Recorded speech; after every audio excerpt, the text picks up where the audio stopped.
Hey, hey.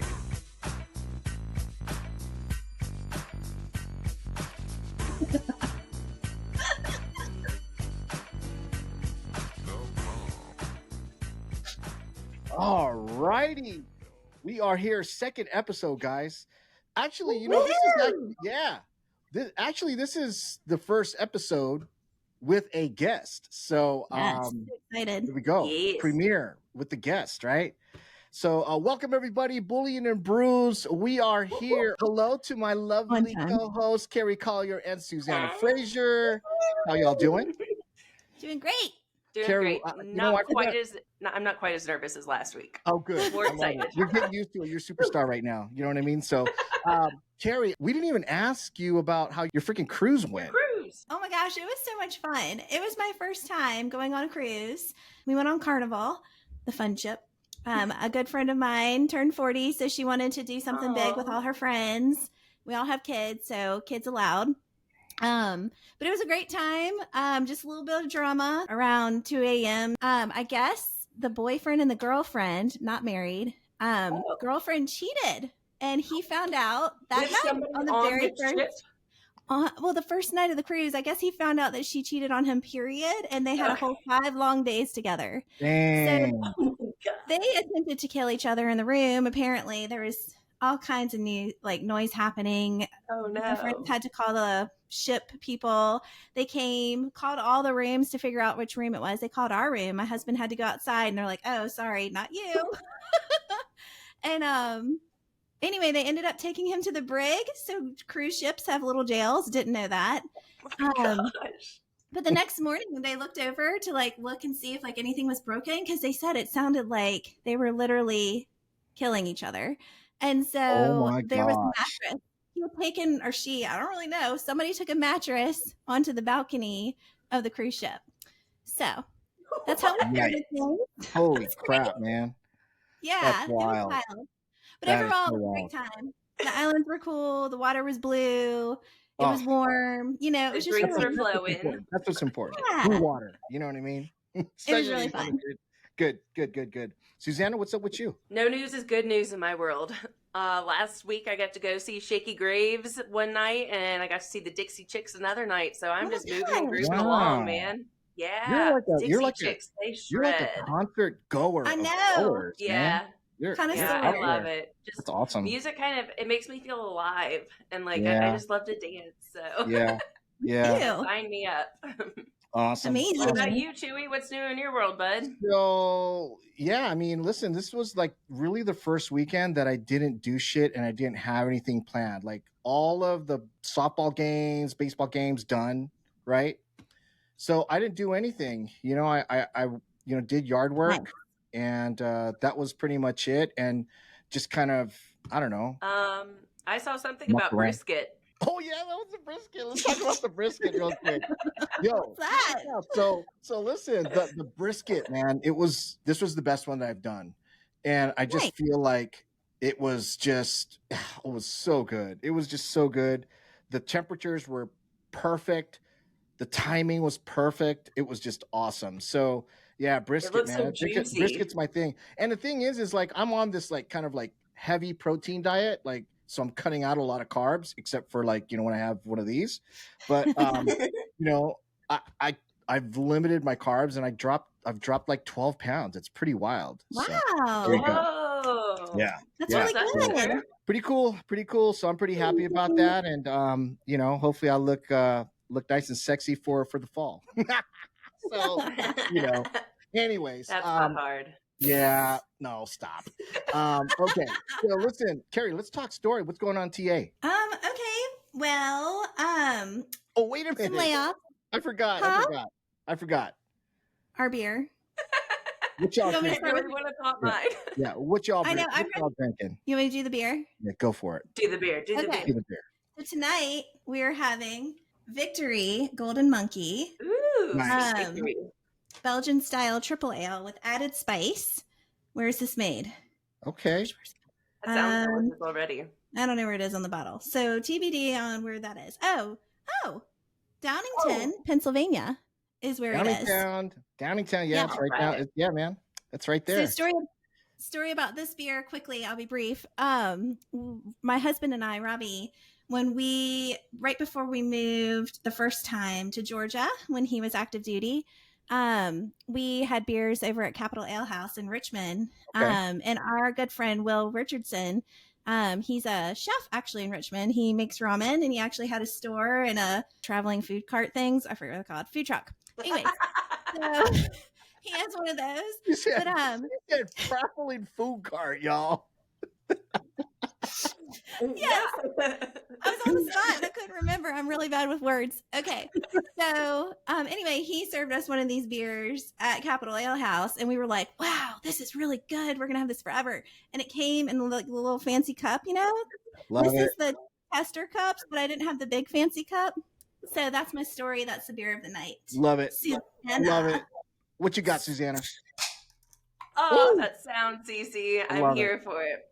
So tonight I am drinking a Louisville Oh, Lager. Louisville Lager. Yeah, Local just keeping style. it pretty simple and basic today. Derby City Louisville Lager. Premium lager brewed with limestone water. Ooh, Yeah. that's special. Fancy. Yeah. Dang, So okay. so the reason why like Derby City is because of the Kentucky Derby. And the thoroughbreds that we breed here in Kentucky, they get the nutrients from the limestone underneath our soil. So that's Oh. why we breed like the strongest, fastest, whatever thoroughbreds. And that's why it says brewed with limestone water. So I'm really hoping that this levels me up too. So here we go. Woohoo. Oh my gosh, that Love it. sound. It's I- so Strongest good. and fastest. That's awesome. Yeah. All right, y'all, I'm gonna keep it simple here. I just got here a nice Modelo. This is like my Yeah. go-to beer. I could drink this beer when I'm like thirsty, but it's just like it's such a clean beer for me, and it's like the go-to. Like whenever the buddies come over, like straight for the Modelo. But you know, Yum. we'll drink some other stuff. But Modelo is like my favorite, just go-to beer. So Love how it. about Well, some cheers, cheers, y'all. Cheers. Salute. Cheers. Yeah. Clink. Yeah, Wait, we're yo. listening. Yes, yes, sir. Yes, sir. I think I heard that Modelo, unless it was, I'm always talking about Instagram. I'm sorry. I think it's the #1 beer right now, It possibly. is the #1 beer. Well, Yeah, it's Yeah. so good. Like, Yeah. yeah, it's just such a nice, clean tasting beer, and it's just really easy to drink. It's awesome. So, anyways, Carrie, let's talk story. What's going on in the world and the world Okay. of Carrie? Well, the world and in outer space, apparently. There are Ooh, things God. happening with Ooh, aliens. Freaking aliens, dude. Not going to go into all that. It's just find it funny. All the memes that I'm seeing are just like, we just don't have time for that. Nobody cares. Like, okay, we're not unfazed. Nobody, like, we're all desensitized at this point. It's just like, cool, not surprised, you know? It is Anyway. a complete desensitivity. It is. That's kind of a big deal, but we're like, oh, okay. I Yeah. know. The Kardashians. Yeah. I mean, if you think about maybe pre-pandemic, would we all be reacting maybe a little bit different? I think we would be, but I don't know. Anyways, Nothing so surprises me. I would love to understand what happens with that in the future. I'll try to follow it. One thing that was another kind of common theme that I've been seeing is that LinkedIn's changed their algorithm. I'm sure you've been hearing about that. Oh, I haven't gosh. heard about Every that actually. single- Yeah. So like they're trying, I guess, kind of like what Facebook did, trying to sensitize or filter what's being published so that it gets rid of all the junk. And Oh. yeah, so like they're really trying to hype up organic content where people who are in your network are actually like commenting, and that's the stuff they're going to bring to your audience or to your LinkedIn page. There's more to it. I didn't do a whole lot of research, but I do know I saw on Hungry. Yeah, a lot of LLM going on in there, large language models. So this is like that Gen AI stuff. I know LinkedIn's working on some stuff. You know what I mean? And so I'm sure they are. It's crazy. Yeah. Yeah. So Hung Lee's doing something about this on Friday. So if you follow him, I think it's a Crowdcast. I don't really know. I signed up for it. It's on my calendar. I can't wait to meet Hung. Like I've always wanted to meet this guy, and like he's been elusive. So Well, you know, hopefully you get the chance to do that on this show. let's go. For real. So the other thing that everybody's talking about is Twitter and Oh gosh. Elon killing the You tweet mean X? and going to X. Yes, it actually showed up on my phone. So I'm not a hardcore Twitter person. So like, I don't really care what happens to Twitter. I don't either. But you know, Care less. what? Yeah, So I speaking mean, of hardcore and Twitter, I saw a meme the other day that had like a bunch of logos that were all XXXX. Oh, yes, that was It was like, all Steve. of these are hardcore, Yes, except right now there's Twitter. except for one of them. Can you figure it out? Yes, that was Steve Ugh. Levy. I think he posted that. He posted It that was on the Levy. internet. Yeah, it was funny. man, I used Twitter to freaking build my Rad Recruiter brand. If you knew Yeah. me back then, that was popping. But like now, I don't know. I'm just not interested in tweeting anymore. Like, to be honest, like Instagram's like my favorite. It's like my Me favorite too. social platform. Go ahead. I think because it's so visual, because I'm such a visual Yep. guy, Oh, you yeah. know, Me that too. like it's weird because all of my kids read, and they read without even telling them, hey, you better read. They just read on their own, which is Nice. great. Even my son reads, which is really wild. And they're Felix. all, yeah, Felix, like they're all good at narrating like what they just read too.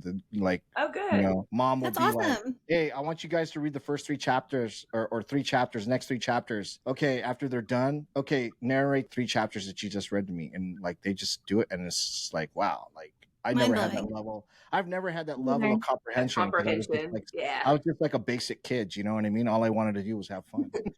Yeah, go Aw. outside and play. Ride your bike. Yeah, Stay yeah, outside. yeah. Yes. But Still apparently, me. when it comes to some things that have happened, Elon apparently did not secure the intellectual property rights to the X brand. So that's one thing that was happening. So Microsoft, Meta, and others have claimed various X trademarks. So that'll be interesting to see how this plays Yeah. out. He also didn't get permission from the city to remove the Twitter sign Oh, I on the saw building. that. Yeah. That's pretty crazy. So one thing that's really sad is the person that actually owned the Twitter handle, X, they just took it from him. They just took it. They didn't compensate him. They didn't do anything. They just Oh, took it. hell no. I'd be taking dudes to court, bro. Yeah. So I'd be taking dudes to court. the guy was like a photography or videography company creative. It was a creative company. And his Twitter handle was just X. It was X. And they took it. And they published the letter he got that was like, oh, P.S., we're taking your handle and we'll transfer everything to whatever new handle you get. Thanks, goodbye. That's basically the letter. Oh, shit. So, wow. Crazy stuff. So, that'll be interesting to see what plays out with that. Other things, I'm trying to be mindful of the time. So I for a special guest. Yeah. So ChatGPT. So yeah. It was already a scary thing, ChatGPT, when it came to malware and creating bad code and stuff like that. Yep. But now there is a dark web ChatGPT that has emerged. Gosh. What? And it's basically a cybercrime generative AI tool called Fraud GPT. It's being advertised on the dark web and Telegram, offering offensive capabilities like crafting spear phishing emails and creating undetectable malware. What is spear phishing emails? I know. It was so sounds scary. I know. But it's an all-in-one cyber solution for cyber criminals. And there's apparently 3,000 confirmed sales and reviews already, and they are charging $200 a month. $200 a month. Wow. Yeah. So basically, this is just emphasizing the need for continuous innovation in cybersecurity. So I could imagine in our world of tech that's going to get very important for people to gather skills around to combat the emerging threats. Wow, that's crazy. Yeah. So the industry itself, like the entertainment industry, is kind of in upheaval right now because SAG is striking, the Writers Guild is striking, all those people are striking. And so now there aren't any, shows being produced right now. And it's all because of the inception of AI and how movie companies are now using generative AI to write scripts and all this stuff. And they're avatars. Yeah. Oh, that's a good point too. Yep. They're avatars too. And so there's a lot of room for like deep fakes and all this other stuff. And it's just really, really wild. So anyways, I was going to say Netflix is actually hiring a product manager of machine learning platforms, and the pay is between $300,000 and $900,000 a year. All about that boost. It's so wild, Too. bro. Like, I mean, that's a big range, but damn, is that base? Like, is someone getting paid Yeah. $900,000 a base? That's so wild. So, anyways, yeah. Anyways, That is wild. yeah, What do AI these is getting people crazy. do? What do they Yeah. do? Like, what do these people do? Like, I would just love to be in the head of somebody that actually would get that job, you know? Yeah, Right. and that's the thing, right? So like Susanna knows this, like she knows what machine learning engineers do. Like that's my world. Machine learning, AI, data science, all that stuff. I'm just so fascinated with it. And I've learned so much Absolutely. about it, but I learned a lot from my guy Tom Ordonez. So shout out to you, Tom. We'll have you on the show maybe. Tom. Yeah. But anyway, yeah. No, that's super interesting because my first sourcing job at Tribune Publishing, I was actually tasked with building out their first data science and machine learning department. Neat. And those individuals were completely devoted to basically replacing journalists. Like, how can we Wow. become content harvesters instead of actual people that are like on the ground and Gosh. journalists. Man. So just interesting how things are kind of coming full circle in that regard. Yeah, for sure. Yeah. Well, it's also Good kind of news, funny in some of the, I guess, the AI worlds, when it comes to large learning models and boards, kind of leading the charge there. This is one I hadn't heard of, and 100% didn't know about these until yesterday when I was kind of like, what's going on in the world of AI? Yeah. But there's one called Stability AI, and they just released one called Free Willy 1 and Free Willy 2 that are built on Llama 1 and Llama 2. What? Would I please be in charge of coming up with these names? That would be so Right. fun, you know? But basically, Free Willy 2 is a leader over ChatGPT right now for large learning models. No kidding. Yeah, Free that's Willy. something interesting, right? Oh, Something dang. to like Right. thank Check you. that out. Also, with that said, Google and Sergey Brin, he's actually going back into the office to drive That's what I heard. Google's new Gemini for fear of getting behind their competitors. So they're starting to see that all these things are happening. Yeah, listen, everybody's getting into the game, right? So Yeah. LLMs, large language models, everybody's getting into the game, and it is the hot ticket right now. You cannot find enough research scientists, machine learning engineers that have worked in the LLM space. And so it's super, super competitive. There's not many of them out there that know this technology. If you're an engineer and you rock with LLM, you're like gold right now. Your money. So we should do like a sourcing jam us and like do research and try to find people. It's for fun because it's new. It'd be interesting to see what we find. I'd wreck you both for sure. I bet you would. This is your space to play. I'm just playing. You guys are probably challenge wrecking me, accepted, bro. That'd be fun though. Oh yeah, I know. We're working together. Yeah, so anything else that's going on in this world? There's another company, Stable Diffusion. So if you're a mid-journey lover, like you love creating those images, I know we've been seeing on Facebook and Instagram people making those. It's really cool. But they are now apparently rolling out another tool called SDXL. And that's going to compete. They have competition now in the mid-journey artistic space. So if you want to check that out, that is free. I have not done that, but I learned about it yesterday. Wow. And then this one is even crazier. So before this whole world of ChatGPT happened and AI and stuff, it was blockchain. It's when blockchain started being like the thing, right? And it was like, what if you could have a resume that, you know, was in blockchain and it was controlled and nothing could be changed unless someone like you, the owner, wanted to change it to kind of like prove that it was actually your experience and it was validated.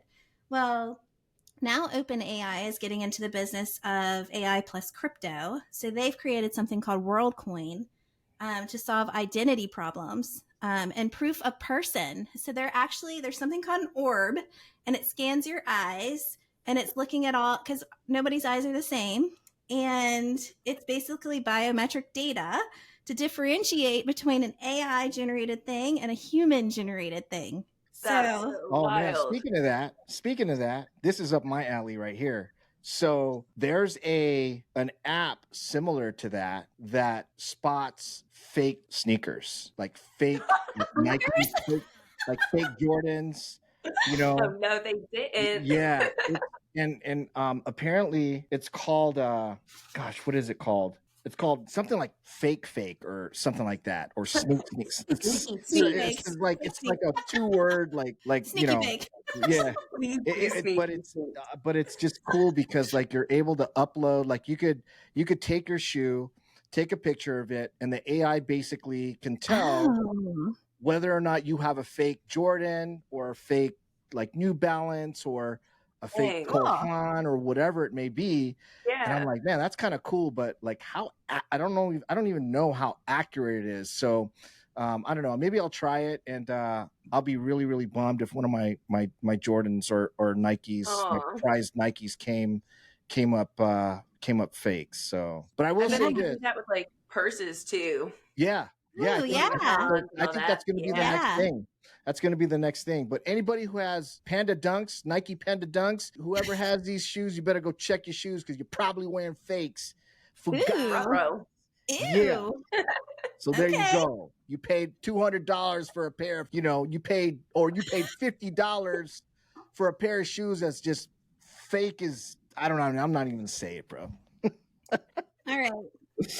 Well, I'm So, always going to anyway. promise. I've got 2 more things for you. All right. Do it. So for those recruiters dabbling in ChatGPT, don't know where to begin. I know our upcoming guest knows a thing or two about ChatGPT and how to prompt, but there's lots of training out there. But there is a site called Prompts Daily that you can sign up for to get free suggestions for prompts literally every day. So you'll kind of learn how to probe it, how to ask it questions, how to build a personality, like all the things. So that was one thing. And then the only other thing I wanted to share was that there's some researchers at Carnegie Mellon. They have successfully broken ChatGPT. They use an open AI tool to target the foundational models of the chatbots of OpenAI, Google, and Anthropic for the experiment. And they were able to break it, basically. They were able to trick it. They tricked it into thinking incorrect information. Which basically demonstrates that we've got a long way to go still, and that there's some regulations and government and governance and stuff that's probably going to be in play in the future to kind of protect the world from this chaos that's happening around us at this moment. Sweet. Yeah. Here for it. So what else, Carrie? Is that it? I think that is it. We Gucci. Awesome. All right. So Yeah. listen, guys, click the like button, subscribe, follow us on YouTube, Instagram, links down at the bottom. But anyways, I wanted to talk about some big news. We, Boolean and Brews Podcast, have partnered up with SourceCon, and we are giving away 2 free virtual tickets, and we're going to run a contest. Details to follow, so stay tuned next week because we're going to have some fun with this, and we're really, really fortunate to be partnered up with SourceCon. Thank you so much for allowing us to spread the love and give back to the community. It's going to be really awesome, and so super stoked on it, and can't wait to tell you guys more about it. So stay tuned for the details on that, and it's gonna be fun. So anyways, all right, I think that Boolean is pretty sexy. Susanna, what do you think? You don't say. Me too. Yes. All right. So Boolean is sexy. So after last week's episode, we had a lot of great feedback, but we also had a lot of great questions, and a lot of those questions were around who in the world are these special guests that are coming up? So I just wanted to give you guys a little bit of insight into the method of the madness as to how Carrie, Chewy, and I went about crafting our dream lineup of guests. So with that being said, I'm going to share my screen here. Yes. Great. All right. Super. Okay, so we definitely wanted to have special guests on here that that were known within the industry itself. And that being said, some of the individuals that we thought would be welcome on here would be either former SourceCon speakers or HRTX speakers. And so with that being said, our Boolean is going to start today with open parentheses SourceCon, space all caps, or space HRTX, close parentheses. Now, as I said, former speakers would be great, or maybe even grandmasters. Oh, yeah. Or maybe even individuals that participated in the hackathon. Fun. hackathon champs, people that help post. So I'm just going to keep this very generic by keeping this with an open parentheses speakers, This is space, all cool. caps, or space, Grandmaster, space, all caps, or space hackathon. And with that being said, I see you, Cindy Davis. Yes. Yay, Yes. Cindy. Yay, We Randy. love you, Cindy. Yes. So this gave us about 104 different results of potential speakers, Wow. or excuse me, potential special guests. So I'm not saying that we all 104 of these individuals are on our dream team lineup, but definitely this will give you some insights as to where some of our special guests came from. Heavy hitters. I'm gonna be calling some of y'all. Yes. Yeah, call all For y'all. sure. So just keeping it short and sweet today, and our Boolean is sexy. Wow, amazing. That's pretty awesome. Susanna, Sometimes it's nice just to not overthink things. Yeah. how did you get so good at Boolean? I sourced how to source. So I actually have no like formal sourcing education or background in that regard. So I literally just like how to source, and that escalated into learning Boolean. And the more Boolean I learned, the more I learned how to source. That's awesome. And it snowballed from there. The hackathons that you won, Susanna, were they like how much of it was Boolean and how much of it was just like common sense? Like, oh, I don't even need to write a Boolean for that. Like, I could just go straight here. No, sometimes in those questions, in the hackathon questions, you can literally copy and paste the question into Google and it'll give you the answer. So that is kind of a common sense answer in a way. But most people overthink that to death and will not just copy paste. And that could be a struggle. So it really is just a combination of Boolean and common sense, I guess. Man, Again, I feel like Sure. Chat GPT it has to be illegal when you're doing these hackathons, y'all. Yeah. You know what I mean? Yeah. So Aaron Matthew and Ben Solomon and I were the ones that crafted the most recent hackathon, and we definitely cross-referenced all of our questions into ChatGPT. Oh, good. Some of our questions, though, some of the questions that I had originally crafted were wanting you to use ChatGPT to kind of cross-reference to see if that answer was correct or not, because there are a lot of false positives when you're searching within GPT. Yep. But we decided to throw those questions out because not everybody has a ChatGPT account. Oh, yeah. And the load time on those can get really cumbersome depending on whether or not you have a paid account or not. So just to equal and level out the playing field, we threw out those questions altogether. Nice.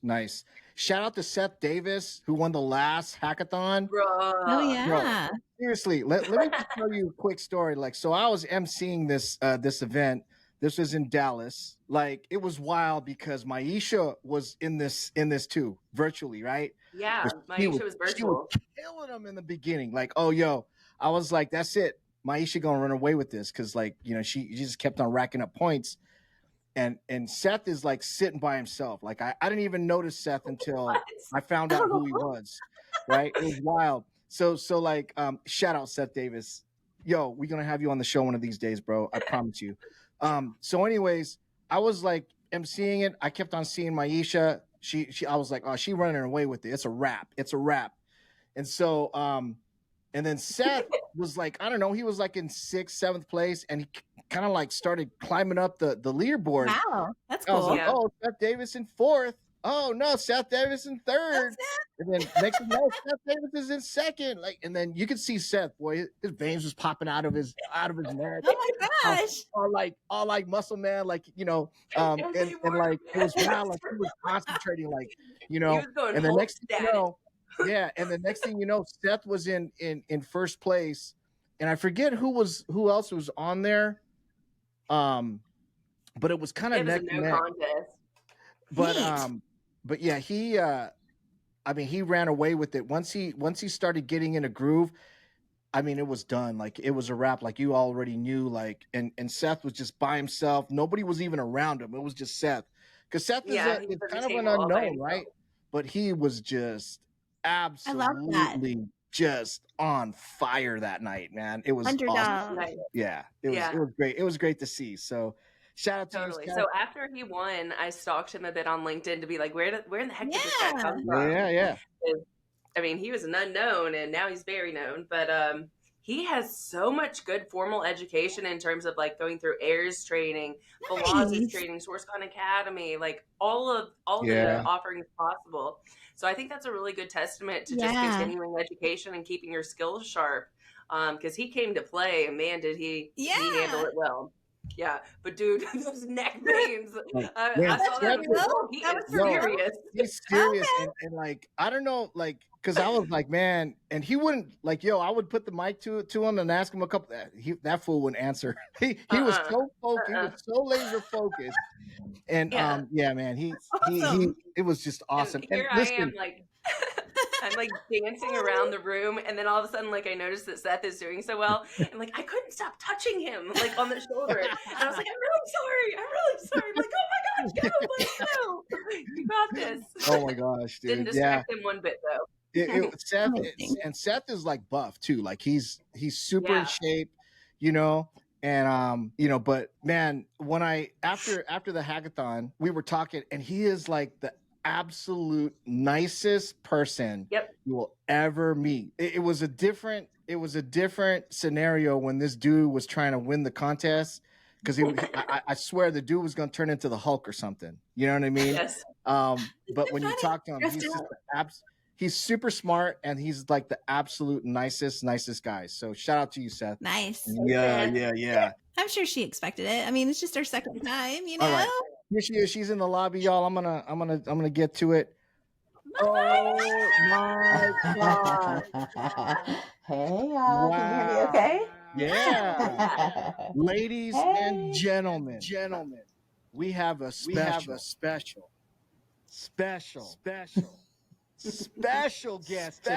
guest tonight. Ooh. Ladies and gentlemen, boys and girls, it is my pleasure to introduce my good friend, Maisha Cannon, to the Boolean AND Brews Podcast. Woo, woo. Hey Hello. y'all. Hey B&B crew. That's my new nickname for y'all, B&B Yeah. crew. I am Yeah. I am so sorry that we like kind of left you hanging for like 8 minutes. My apologies. No, it's okay. I was ready to wait for you guys. You know what I mean? You all collectively, you have like an hour worth of waiting grace time. I would have waited an hour for y'all. So you guys are VIPs. So listen, We're all learning. Maisha is a 7-time SourceCon speaker, Wow. a 6-time Recruiters Network speaker, and a 2-time GEM Summit speaker. She is all over the place in publications like RecruitingDaily, Recruiting Brainfood, SourceCon, obviously. Yo, she's been a finalist, in the SourceCon Grandmaster Challenge, as well as a 3rd place winner with the world's greatest sourcer. I remember that very well. I didn't last very long, bruh. I was like, Wow. yeah, I bowed out early. Maisha was killing it. So, and then I remember that. Yes. Yeah, and so listen, she has a lot of things going on. I'm gonna let her tell you guys about it. But really quick, Maisha, I was telling them the story of the last hackathon that we did at SourceCon, and how you was in the lead. Well, I was like, you should have heard me. I don't know if you did. Until I wasn't in the lead. Yeah, that part. It's a My wrap. bad. It's a wrap. But anyways, listen, let's talk story. I can't wait to hear yours, Maisha. So let's go ahead and kind of give the floor to you, and tell us a little bit more about how you got into sourcing, because that is one thing that I really don't know of how you got into sourcing. I just know that I met you at the first SourceCon that you keynoted at, which was in Anaheim, right? And you blew My first everybody SourceCon. away, including me. Yes. And I was like, yo, who is this person? I gotta meet her. You know what I mean? Oh, And so that's so sweet. the friendship was started. But tell the audience, kind of how you got started. For sure. And I have to say, I'm still trying to be like Susanna Fraser when I grow up, because as you can see, I was the 3rd of the world's best sources. So I'm not on hackathon winner status yet, but yeah, Not yet, I think girl. Susanna won 3 times, so that's a whole different introduction. Yeah. But yeah, I think when I listened to last week's podcast, I think you both said 2016 SourceCon Anaheim Yes. was your first. Yep. So that was my first SourceCon ever, and that was my first keynote ever. Wow. That was your first So- SourceCon ever too? My first SourceCon ever. Wow. First Honey, keynote you ever. came out and slayed, And didn't just you? killed it. I didn't know. It's funny because when I look back at that talk, like I haven't done a talk without notes since then. But as I look back, I prepared like 6 months. Yes. Got on my husband's nerve, making him watch me, record me, watch me, critique me. I paid for like a speech coach because I was just like, Oh my I don't know. I guess this is how Wow. keynote people do it. Yeah. So yeah, I did all that, and then after that one, I was like, okay, I can just script it and read it from my iPad. So I've been reading my whole keynote since then, but I that love one it. was Authentico, yeah. But how did I get into sourcing? Actually, it was I don't even know the year, but I was a contract recruiter at OpenX in Pasadena, California, where I'm from. Sure, you know that area because you're from Yeah. Cali. I used to DJ at the Muse over there in Old Town Pasadena. Oh, that's what's up. That's awesome. Yeah. It's such You a small probably world. rolled Yeah. in there, and I was out there, playing all the jams, making the people, making the party move. You know what I mean? Well, I was from South Central, so my little VW was barely making it to Pasadena. So I don't think I was going to Pasadena for fun back then. My little cabriolet only had so much get up and go. But yeah, I was working for OpenX, and the woman that I was working for was had just come from Google as a technical recruiter, and I was like, I wonder what that is. And after having been a recruiter at that point for about 8 years, I was like, I wonder if I could become a technical recruiter, because I had been non-tech that whole time in LA. We'll talk about it, but born and raised in South Central LA, so the entertainment industry was right 20 minutes away in Hollywood. So I started in entertainment recruiting. So fortunately, so fortunately, when that OpenX ended, I got very lucky and got sourced 3 times in 1 week for a Google tech sourcer. And that was my foray into sourcing. Yep, this cold turkey from 8 years as full cycle to tech sourcing. Wow. How did you like that transition? Like, what was the thinking there? Like, was the thinking like, oh, I'm going from a I guess a higher level like position in TA to like a lower position, and like now I'm sourcing? Yeah. What was the perception of that too? That's interesting. That's a great question. As I think back, it definitely wasn't a hierarchy kind of thought process, but I was thinking, will I be able to transition to tech? That was my biggest question. Like, how different is non-tech from tech? Because in LA at that time, this is probably 2010, we didn't even call it tech and non-tech. I was just a recruiter, right? Yeah. I had been a regional recruiter. I had been a staffing specialist before we were even called recruiters, Yeah. So I was really more worried about like, what does that mean to be a technical, sourcer, hoping to lead to a technical recruiter? So yeah, I saw it kind of probably as a lateral move that I was going into not so confidently. I was just like, am I qualified to do this? I'm gonna hop in and see. It was a 1-year contract. So I was like, I had big dreams. I remember that ride up from LA to the Bay, moving myself. I got the offer at 10 o'clock on a Friday night. Wow. My husband, who was just my boyfriend then, I remember calling him and like how excited we were on the phone. Like, I got an offer from Google. Relocated in like 48 hours, found my place on the drive up. My girlfriend, Aniko, shout out to her. She texted me a Craigslist opening, of an apartment. That's the place we ended up getting.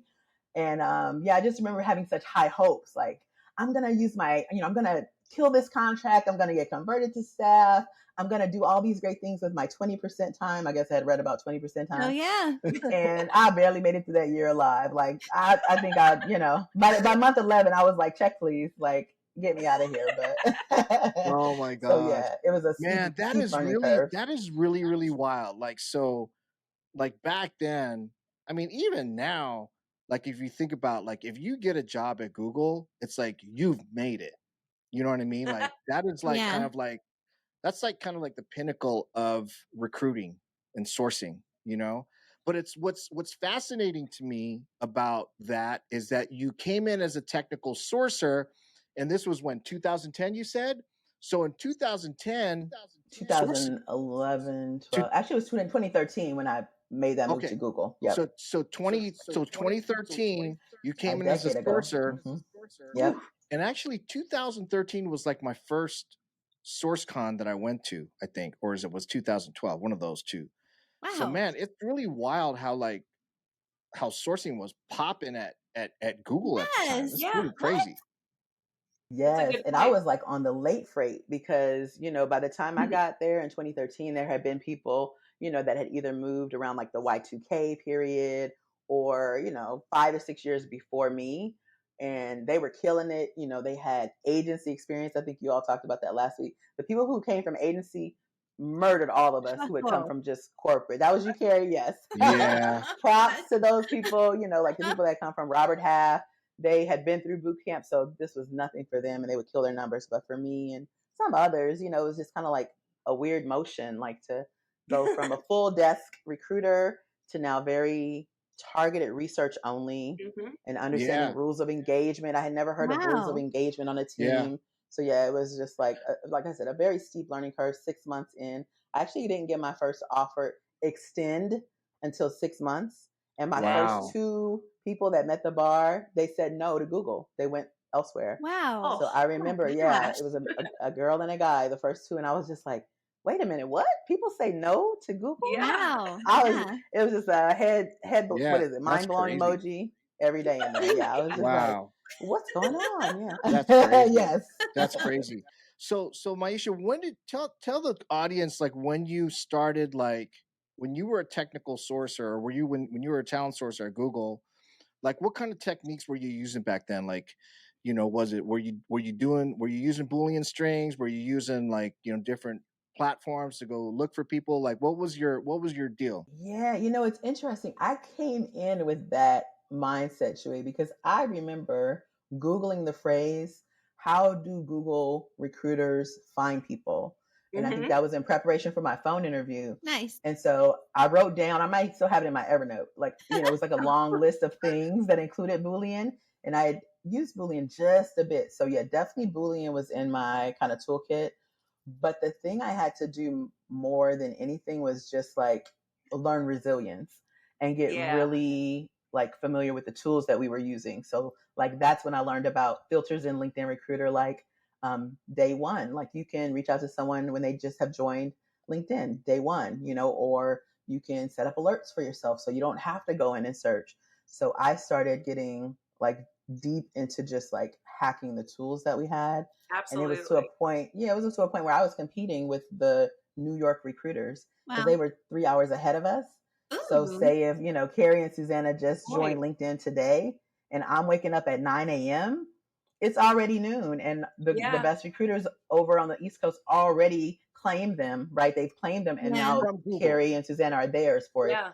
30 days or whatever. Man. So I was like, okay, now I got to start setting my alarm for 3 a.m., Oh, hopping gosh. in, doing my outreach from home, and then go into work Dang. at 9. And Yeah. you're So like, it was no, just thank really That's more you. the like, grind. No thanks. That's the yeah. grind. Yeah, just the What a grind. That was grind. a new part. That was a new part to me, I more than remember any those tactic days, or man. Boolean. It's wild because back when I was in agency, man, I used to be I used to go into the office like 5 a.m. in the morning, and I would just Ew. wait for the manager to get there because they would get there at 5:30. But I always made it a point to make it to the office before anybody else because I wanted to get Aw. that first candidate. You know what I mean? I wanted the first Ah. candidates and stuff. So, that was a grind. I think people who come from agency have a little bit tougher skin. Not saying that you don't, but what I'm Mhm. saying is, like you said, those people from Robert Half came in, it was nothing for them because that's what they No. did day Yeah. in, day out, Yeah. and that's what they did. So that's really interesting. That's Um, right. so from Google, what was your next journey? So Google, we were all on like this 1 year contract, Right. and the next year I had my eyes set on like LinkedIn. I just remember, like my husband even reminds me now, like we would drive past and I would say like LinkedIn was like my dream company or my bucket list company. Yeah. But applying, I didn't get in. So I feel like there was a period I went, and then a friend from Google interviewed with LinkedIn and declined the offer and referred me. And that's how I Ooh. got into LinkedIn. So Nice. not by my own applying. It's like that, how I'm sure we've all gotten those jobs, like a Yo, referral. And now all of Yeah. a sudden you look good to them when they had already declined you when they saw your Yeah. resume Yeah. for before. real. I mean, listen, Yeah. Maisha, you got like a dream resume. You know what I mean? Like I look at yours and I'd be Thank like, you. Yo, Wow. mine is garbage compared to Maisha's. You know what I mean? No, But not even, not yeah, even. no, And you know those that's brands. really cool. That's really cool. Yeah, You're it sure. worked out. But like you said, those brands were hot then. But even now, They I don't still are. know the weight that a Google would have. I Yeah. don't know. After all these tech layoffs, post pandemic, Right. we'll see in 2 or 3 years, Yeah, but I 5 mean, years, 10 years. that's Yeah. true. That's true. So tell us about like when you really started like doing Boolean and it was like, I mean, you just like Ooh, you the like, answer. yeah, how was it? Because you got into the more complex strings and things like that.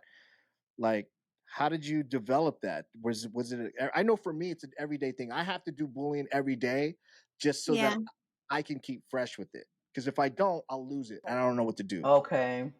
Well, it's like kind of like what Susanna said last week. Boolean is simple, right? So I think it was around the time of Google when I started watching like all of the social talent videos. I found Glenn Mm, Cathy's site. So like all of these people, Irina, Jim Stroud, they were kind of like my tutors, right? They didn't know who I was, but I knew who they were. So I was like Yeah. studying, but I really didn't come into like practicing, I think, until I got to GitHub, because during that whole time at Google and LinkedIn, and then I went to Verizon right after, I didn't have time to learn or study or watch videos. I was just like knee deep in doing the work and like trying to get my numbers, right? Because you're just, as a Yeah. contractor, the metrics mean everything. So yeah, it wasn't until I kind of came up for air that I was like, this is kind of fun, like at GitHub, I had the space to breathe. I was finally a staff employee with benefits, right? yeah. Like all those years I had been working without healthcare insurance, California and the Oh, US bless with, you. no universal healthcare. So yeah, so it's like finally I had a job,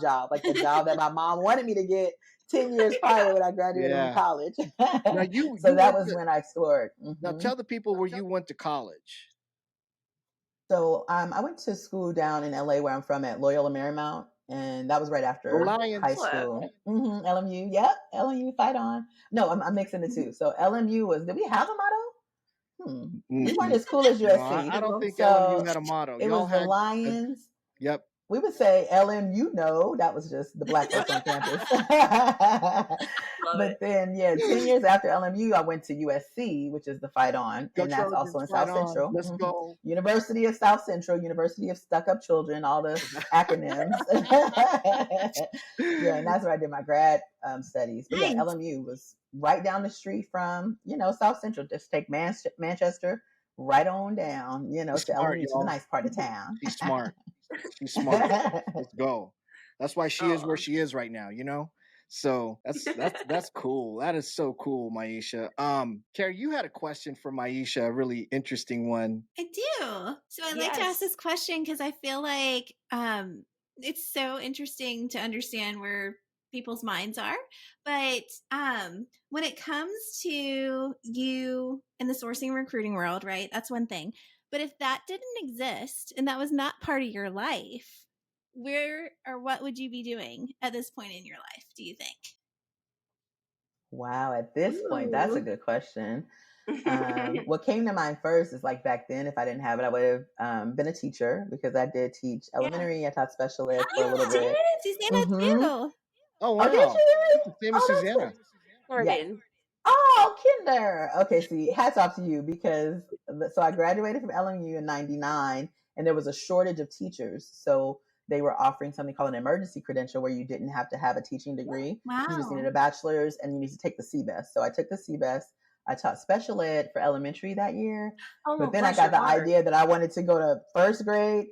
And Susanna, I did not make it the school year. I think I made it about 4 or 5 months into first grade. I couldn't hang. I was just like, I can't. It's just too much energy. 20 kids in a room. It was a lot. So yeah, so I taught for those 2 years. At our house, Power to the Maisha. teacher. Oh, really? So yeah, that was hats off to all teachers, anybody teaching, watching. And I know a lot of teachers have transitioned to sourcing. We have a lot of ex-teachers in our community.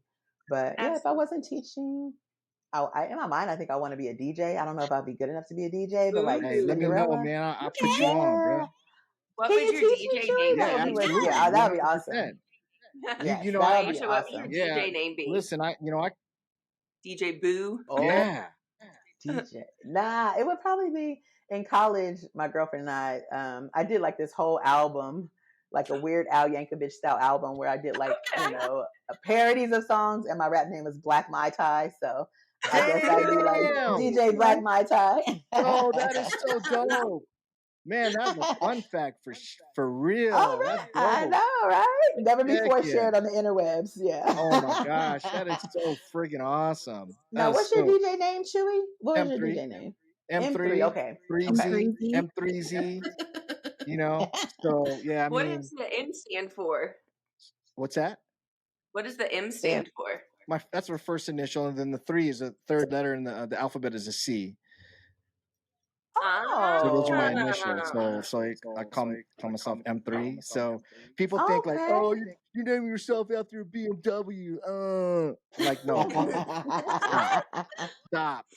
stop. Okay, I thought it had something to do with maybe like your middle name being like another M name or something. Yeah, I thought it was like like yeah. 3 M's or something. Yeah. So yeah, like a lot of my good friends call me 3Z or M3. And then to the sourcing community, I'm Chewy. So, it's all good. Yeah. You know what I mean? Exactly. So, Did you yeah. introduce yourself as Chewy at SourceCon? Because I don't I think feel like so. I only recently realized your name was Mike. I was like, his name is Yeah. Mike. I've had the What kind hardest of name time is that trying- for Chewy? Yeah. Oh my gosh, I love it. I've had monthly calls with Mike since I started at Appian, basically, and I don't even know how we started doing that. But I never knew what to call you. I was like, do I say Mike? Do I say Chewy? And you've been Chewy. Mike to me forever until like recently. I'm starting to feel okay saying that, but I've just always called you Mike. You can call me whatever. I mean, I mean, people at work call me Chewy, so it's just kind of like a beloved name and how people know me in the industry and things like that. So I love that. So yeah, it's cool.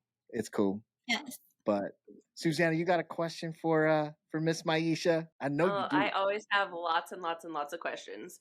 But Maisha, you already touched on a little bit in terms of who inspired you when you were up and coming, when you said Glenn Cathy, Irina, Jim and Stroud. Jim Stroud. Yeah. So I guess, do you mind kind of elaborating as to how maybe that has shifted throughout the years? Anybody new that's popped up? Because you've definitely been at the top of my list when it comes to pumping out constant 100%. Content for the community. So is it anybody else over the years really risen to the top for you that you turn to for that? Thank that was you. a really long question. That. My bad. No, that's perfect. No, it's so good. And let me know if I need to adjust my volume too, because I just turned it up a little bit. You sound a lot amazing, of people. Darling. Oh, good. Thank you. A lot of people come to mind, like Carmen Hudson, like all of the SourceCon greats. I learned from everybody. So, even watching Susanna kill it like year after year and then start creating the challenges. Like there's still a part of my sourcing skill set that is not on that next level, like scavenger hunt thing. So I learned from, Susanna. I learned from Jan Tegza, who did the sourcing games. Like that was a real fun moment. Yeah, when that came out. Was that, how many years ago was that? Oh, I don't more know, than but 5 it's still fun. for sure. Yeah, more than 5. Pre-pandemic, like our pre-pandemic brain is weird with time, but yes. So Jan Tegza, I've learned a lot from him, and then just everybody I've ever worked with. It's just like tips. They come and I watch YouTube a lot. There's one millionaire recruiter, Brianna Rooney. She has some good tips from time to time. Oh, interesting. I'll have to look her up. I'm not familiar with that one. Me too. Like I'm a YouTube girl. Like I cut the cord with cable years ago. So like I know Good every vertical on YouTube. You can learn anything. YouTube University. That's where I'm getting my PhD now. YouTube. There it is. There it is. There it is. Man, that's crazy. Keeps you so motivated and inspired to pumping out content of your own. Yeah, I think it was because when I pivoted, I resigned from Roblox late last year with the intention to take a career break. So I really wanted to just kind of figure out what did I want to do next. And 3 weeks into my career break, I had incorporated a business in BC. Don't ask me what happened. I don't know what happened. I was supposed to be lounging. Yeah. So that just curiosity just started to drive me. And I was like, I should share what I learned, and it would be a good opportunity since I'm such an introvert and I haven't really even made a big splash of an announcement about being an entrepreneur, right, and being a business owner now, I was like, this is just a good way for me to just continue to stay connected with the community and continue to like give back, since I haven't been as visible, at some of the speaking events. So that's what's keeping me just sharing as I learn. Yeah. That's I found that's the awesome. best way for me to share things is as I'm learning, go on and share it. Yeah. It keeps it fresh. Oh, that's good. I love that. Yeah. And I admire that in you, because I think I come from like the old school where I felt like it had to be perfect and you had to be an expert before you could share. So I'm unlearning a lot of habits, right? I've been in corporate America since I was 15. So you can imagine like the psyche of a young girl who starts in corporate America and, has now traversed decades there and now is trying to step away. So I still have a lot to unlearn. But yeah, I love that kind of like build in public, right? And don't be afraid to make a mistake. I'm still working on that. But yeah. It's okay to fall in public. Beyonce does it all the time, right? She falls and gets right back up. That's right. That's right. That's right. Hey, Maisha, I'm really interested to know, were there any like really cool sourcing stories, or like the best candidate that you've sourced? Like, what's the craziest story that you have sourcing a candidate or recruiting a candidate? Either one. Yeah, I like this question. This reminds me of, I watched the R&B Money podcast, and they have a segment at the end called "I Ain't Saying No Names." So you tell a story, but you can't name anybody. So I'm gonna tell the story in that fashion. I ain't saying no names. Let's talk story, man. Yes, but there is a candidate that I reached out to during my days at Google. I found her by using a Google alert. So I had put in like a Google alert when I started at Google, like, hackathon winner, and I maybe put women or woman or lady. And one day it came back and I saw her name. I followed her on Twitter back when it was Twitter and not X, but that's another topic. And I followed her and then I stopped because I was just like, I don't really know what to say yet. So I want to kind of do some more research, see what I can dig up on her digital footprint. Well, sure enough, she DM'd me on Twitter saying, hey, it looks like you work for Google. I'm interning across the street this summer. Do you want to have lunch? So I was like, yes, I do. What? Right. Why? Of course. So I got permission from my boss at the time, Marvin. Shout out to Marvin. He gave me the Google card to take her to like a Google store to buy something. Back then it was the Snuggie. So she got a Google Snuggie. I remember what she bought. And we just were, vibing, chatting. I was so excited, like thinking maybe this could be my first hire. Get back, look in the system. She wasn't my candidate to claim, but I got credit for introducing her to the university team. And she got an offer. Ooh. And she said no, because she had 11 offers that year when she graduated college. Yes. Dang. But I know, but we're still in touch. She just had a baby. I just sent her a baby a little welcome to the world gift. Yes. And so I love her. Shout out. She knows who she is. I won't say her name, but yeah, we're still connected on LinkedIn. And still in touch. That. Awesome. Was she, Maisha, was she an engineer? Yes, she was an engineer. Then she's like a CTO now. So oh damn! Yeah. Let me get that. Amazing, let me get that number. We need some. More executives. I'd slide it to you on the low. Slide into my DM real quick, bro. Amazing. So yeah, that's my favorite story. Wow, that's crazy. I have to share. There's one more though. Back in the day, my first full cycle recruiter job at E! Entertainment. This candidate, I'm still connected to her on LinkedIn. She was the only person that ever sent a handwritten thank you note. So I remembered her. I put the thank you note, the card on my little cork board there at Google. And years later, Melissa Bouchard, she's on LinkedIn. And years later, I told her that. She's like, you remember me sending you a thank you card? I was like, yes. Oh. So yeah, I love that. Oh my gosh. Yeah, that's nice. Yeah. That is so cool. I love that. I love that when that happens. That is so cool because I've had that happen before too. And that's really cool. So tell us what you're up to nowadays, man. I mean, you've got a lot going on. I mean, you're doing it. Like you're like straight up Miss Boss Lady. You know what I mean? So tell the people what's cracking.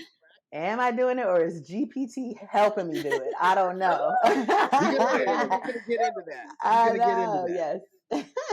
Well, I am a new business owner. I just started the Collab Lab. Thank you. Yay. Just started the Collab Lab, all about learning and development for talent teams. It's great. And it's something I had been doing. Yeah, it's been. Oh yeah, Carrie came to one of the sessions earlier this year. Yes, thank you, Carrie. Bring your hardest rack. It was great. Bring your hardest wreck. Yes. Oh my So gosh.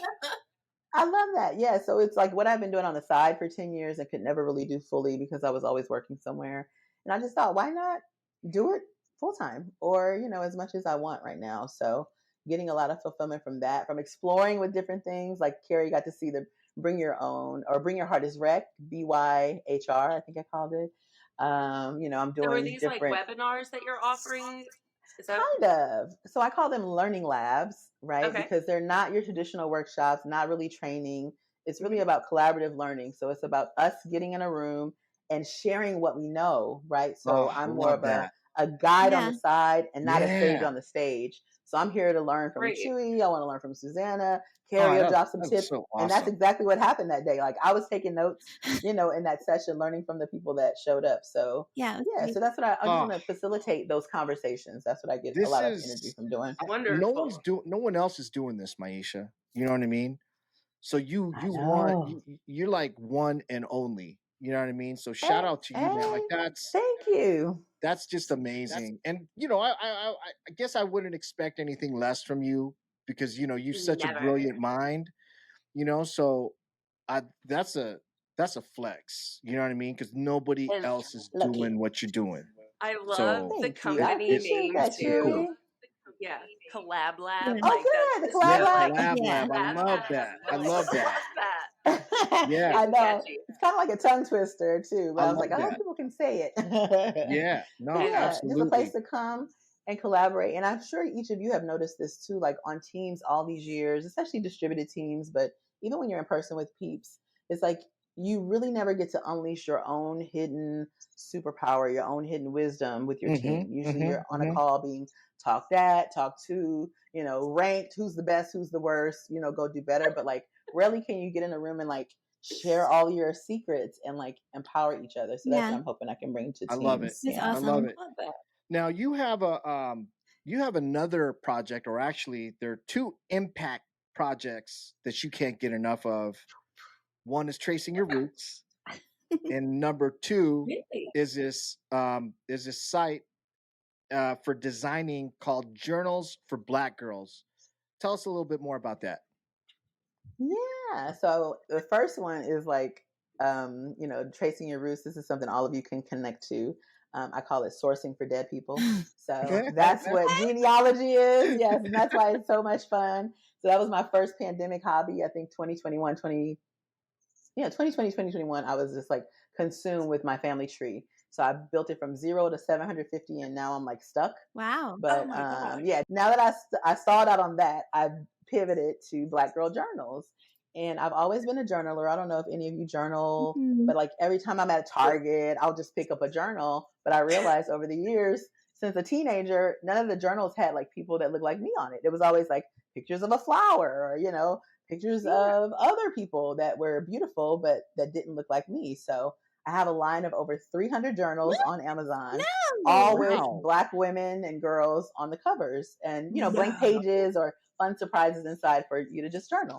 Oh, that is so I'm cool. Googling it. Pandemic hobby. Man, that Yeah, is so blackgirljournals.com. awesome. Yes. Love it. Thank I you. love it. And I made a little sister site called Super Cute Notebooks that aren't Black girl specific, but are still like creative. So if you ever want to buy a Yeah. gift for someone, you can check Yeah, it out. yeah, yeah, Oh my yeah. gosh, that's Yeah. I amazing. love that. Yeah, I will definitely be Yeah. supporting Is that. this where Journals for Awesome. Black Girls kind of came about? Yeah, and funny true, I never even connected the dots, but it actually came from the genealogy research because I Okay. was researching one of my aunts, maybe 4 or 5 generations back, named Lula, and she was someone who the family had lost touch with. And when I found her name on the census, I got really excited. And this was like a 1910 census, and she knew how to read and write, which was very rare for a Black woman in the South at that time. So I thought, oh wow, Aunt Lula would be really proud if she knew that I was reading and writing, and I'm writing, Yeah. I'm making journals for other Black girls to write in. So that's why I wanted to name it after her. So it's called Loving Lula Journals, but the domain is Wow. Black Girl That Journals. is so Yep. awesome. That is so awesome. Yeah. So Yeah. That's fantastic. so what's next? What's next for you, Maisha? I mean, listen, Found it. you've done it. You pretty much done it all. I think maybe win a hackathon, get a grandmaster. You got a lot. I don't know if that's what you want to do, but I do want to see what another SourceCon because if you do go to another SourceCon, I got to be there to see you live. You know, I mean, I see it at Right. SourceCon all the time. Welcome wagon, this and that or the other, and you know. But what's next for you? That's right. Maybe I want to be like you, Chewy, and host a Nah. whole SourceCon. Yeah, maybe that's what's next. Ooh. Or be like Carrie. happen. Yes, be like Carrie and be a leader and lead the masses, the new sourcers. She Yes. is. She's Yes. incredible. Yeah, all y'all are killing it. I think, what's next for me is just like discovery. Like it's been a really interesting, for lack of better words, 4 years with pandemic and personal life stuff. So I just feel like I want to get back to just like exploration and just like not being afraid to try something new. Love So that. I don't know that I have the exact target of what's next, but whatever it is, it'll be fun and hopefully beneficial to not just me, but the community around me. Well, SourceCon, listen, you need to get Maisha back on a stage, the main stage, Keynote. Or virtual, Get a hold because of it. I'm introverted, so I'm fine with doing it from home. I'm here for virtual too. I'm right there with you. So, Same. but man, Maisha, I want to thank you for joining us here on the podcast, and Yes. it's truly an Being our honor first to have guest. someone like Yes. yourself, It was to so be funny on the show. when we were brainstorming who we wanted to be our first guest. It was immediate. It was you. It was Yes. there was no Yeah. there Oh was my no gosh. There was hesitation. no ifs, ands, or ups. Like, Yeah. There was no Yeah. hesitation. Wow. You I know, love Yeah, that we love for you. Wow. It- Thank like- you so much. Like that means so much. Like yes. you guys are awesome. yeah, no, Yeah. I mean, Don't listen, make me cry on the interwebs because it lasts forever. So no bad memes float around. nah, seriously, man, like you're just a You're a light. genuinely good human being. You know what I mean? And that's what it's all about. That's what That's right. what mattered That's the to ultimate us. compliment. You know, That's right. That's the So ultimate compliment. Right. yeah, Beyond the Oh. accolades and all of that. Like, yeah, that's what I want to just be. That's how I would love to be remembered. Just, a kind, thoughtful person. Like that is more than any degree or, award that you could ever earn in this lifetime. So Yeah. thank you for that. yeah, Keep it up, no, ladies. absolutely. Thank you. So listen, I know Maisha, you and I had talked, and we're definitely going to be promoting the Collab Lab. So we'd like to, kind of give a little discount code out. So what kind of discount are we talking about? Yes. So for anybody who's interested in learning GPT-4 with me, I have a couple of learning labs in August. Fun. And the Boolean and Brews viewers will get 20% off Oh, of the 1 hour session. So I amazing. think our code's going to be Boolean 20. So Boolean use 20, that. y'all. Get that Mhm, when 20% you go. discount. That's right. Listen, And before the we website go, is Join Me in the Lab, just so they know where to go. JoinMeInTheLab.com. Join me in the lab. Yep, Mhm. absolutely. Amazing. Before we go, I wanted to talk about GPT because I was telling Carrie, because we had this discussion about GPT this evening. So GPT, what do you see it going? Like, how is it going to affect us as recruiters or sourcers? Like, where do you see it going, and what are you going to be teaching in your class? Mm-hmm. Yeah, No right. question. So you kind of want the whole syllabus for free, right? Is that what you're asking now? I'm just teasing you. So I've been thinking about this a lot, like in terms of, some of the apprehension around new technology. And the best way I can explain it to people or encourage people who are hesitant is that when I started recruiting, I was updating a job hotline at NBC. So people would call a number just like to hear what jobs were open. Wow. And they would wait till the end until I said the address, and they would mail in their resumes. So imagine if I was resistant when faxes came around, when email was, came around, when ATSs were introduced. Imagine if I was still in my, well, this is for the birds. Like I'd rather just continue to update the job hotline for people. Like imagine my career stagnating, right? Yeah. So I think it's just imperative that all of us embrace as much as we can all of the new technologies, from GPT to there's Claude, any of the large language models. They're just, for me, they're kind of like the ultimate helper, Yeah. right? Just offload those things that are kind of like the grunt work task, give that to AI. It's good at very narrow tasks, and it can do that, and save the fun work for yourself. So if you love being on the phone, you get a full 30, 35 minutes on the phone because you know that, Firefly's AI is recording it and you're not worried about taking notes, right? Yeah. So use the AI to uplift you and support you versus seeing it as a threat. Because I feel like we're going to be here. I don't think, AIs are going to take recruiters' jobs. And if they do, more power to you, AI. Good luck with managing hiring managers, okay? Yeah. Hey, they still need sources to recruit the engineers that's making this stuff. Right. So this is true. Right. Yeah. So get your skills up. Yeah. Exactly. Get your skills up, step your game up. And in the course, actually, I just want to focus on like the most practical use cases for 100%. for recruiters and sourcers, right? So I love it. There's a lot of stuff. There's a lot of flaws in AI still, but like it's working for synthesizing large text that you don't want to read, for comparing resume to job description, for market research. Like there's so many things you can do with it. So 100%. I mean, I use it every day, so it's great. Do you? Can I come to What do you like to use it for? No, the way I use GPT is so I'll have Word dictate the phone conversation that I'm having, right? And then I'll just bring it into GPT and I'll have GPT summarize that so I could just put it in a nice little, package for the hiring manager. Okay, so note streamlining. I like that. Yeah, it's just easier, you know what I mean? Because I'm a horrible note taker. You got a class on taking notes because I kind of need. We can do a little one-on-one tutorial. I love it. What about Carrie or Susanna? Are they using GPT? Did you talk about it earlier on how you're using it? I use it every day.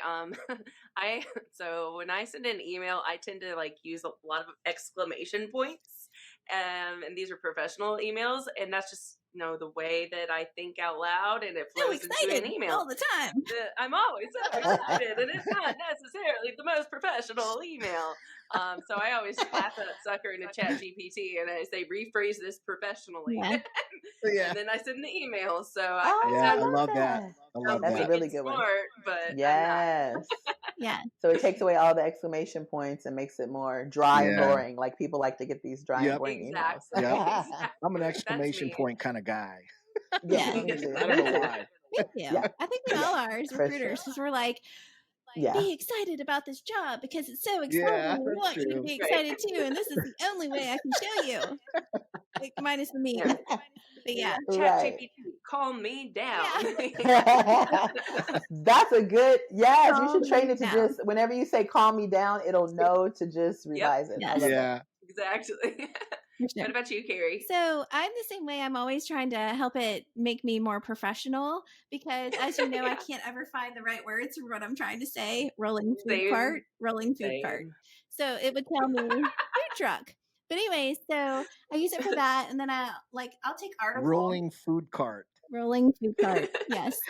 I'll take an article of something that I like. Maybe it's a candidate's disposition or maybe something they've put out there, and I'll ask it to summarize it and give me 3 key points to summarize the article. And so that will help me with when I'm trying to call out something to customize my messaging. So I'll use it for that. But usually a lot of times, especially now that I'm in a manager position, if I have to talk to anyone higher level, I want to be to the point. And use bullet points. So I have it do that for me, which is very helpful. But I feel like people totally know because I definitely write like I talk and people know my personality. So when it's so formal and bullet pointed, it is so not me and it's obvious. But I do it because they need that because that's their personality or their disc or whatever you want to say. So. Right. That's true. Or you can train it. I have one chat that I've trained on 4 of my articles. So now when I want the email after GPT sends this first draft, I'll just say, write it like me. And Maisha-fy it, and it'll do that. But only in that channel. Yes, only in that channel. But it remembers it, so I don't have to go through the whole prompting thing over and over. Yeah. Oh man. So you could carify or make a carryism chat. Yep. Yeah. And customize it. I like that. That's awesome. Yeah. Man, that is very cool. Well, listen, Maisha, I don't want to keep you any longer, but we are very, very honored to have you as our first guest on the podcast. Hey, listen, thank you, darling. Standing ovation right here from my good friend Maisha Cannon. Y'all, I hope you enjoyed the podcast. Hey, listen, the links will be down, in the description.